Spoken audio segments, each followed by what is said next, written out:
नहीं रही। हमारे मॉनिटरिंग सेंटर्स हमने हर विधानसभा में, हर ज़िला में, हर प्रदेश में भी, हमारे प्रदेश के सेंट्रल में भी हमने मॉनिटरिंग सेंटर्स बनाए हैं। क्या मॉनिटरिंग सेंटर्स हमारे अप एंड रनिंग हैं, क्या वहाँ पे लोग हैं, वो भी हम जानकारी ले रहे हैं। तो हमारी पार्टी की तरफ से जो तैयारी है, स्ट्रॉन्ग रूम से काउंटिंग सेंटर तक और मॉनिटरिंग सेंटर के संपर्क में, वहाँ तक हमारी पार्टी की तैयारी संतोषजनक है। अगले कुछ घंटों तक सर आपका क्या फॉलोअप रहने वाला है, क्या रूटीन? देखिए, हम तो अभी पूरे प्रदेश से भी हम जानकारी लेंगे, खुद का भी विधानसभा है, वहाँ से भी हम जानकारी लेंगे। कहीं अगर कोई कंप्लेंट आई है किसी कैंडिडेट के द्वारा या किसी विधानसभा में, तो उस पर भी हमारे केंद्र में जो बैठे हुए हमारी टीम है, जो AICC की भी टीम है, वहाँ से भी वो तुरंत इलेक्शन कमीशन के साथ संपर्क में रहे। इस प्रकार के पूरे दिन तक तमिलनाडु की लगातार बात कर रहे हैं।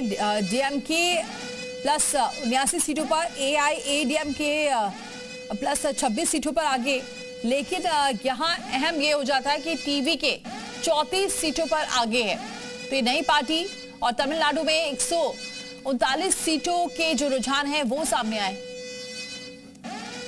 तो लगातार जो टैली है वो बदलती जा रही है।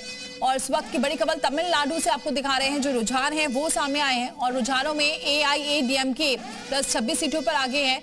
तो वहीं अगर हम बात करें, बाकी की बात करें, TVK की बात कर लेते हैं, तो 68 सीटों, ये सीधे आंकड़ा लगातार बढ़ता जा रहा है। TVK जो नई पार्टी, वो सीधी टक्कर देती हुई नजर आ रही है DMK प्लस को।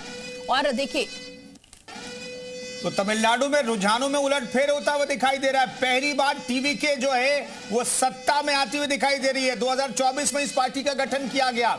अपडेटेड जो आंकड़ा ये 65 का तो है, लेकिन जो आप टैली पर नजर डालेंगे तो TVK 68 है और जो सत्ताधारी दल है और गठबंधन है वो 64 सीटों पर सिमटता हुआ दिखाई दे रहा है। तो एक नई नवेली पार्टी, जैसा कि हम फिल्मों में देखते थे कि नई नवेली पार्टी को सत्ता सौंप देती है जनता, और वही चीज जो है तमिलनाडु में देखने को मिल रहा है।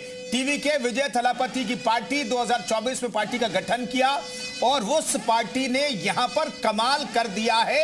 नतीजे क्या होंगे वो तो देखने वाली बात होगी, लेकिन रुझानों में सत्ताधारी गठबंधन को पीछे छोड़ दिया है TVK ने।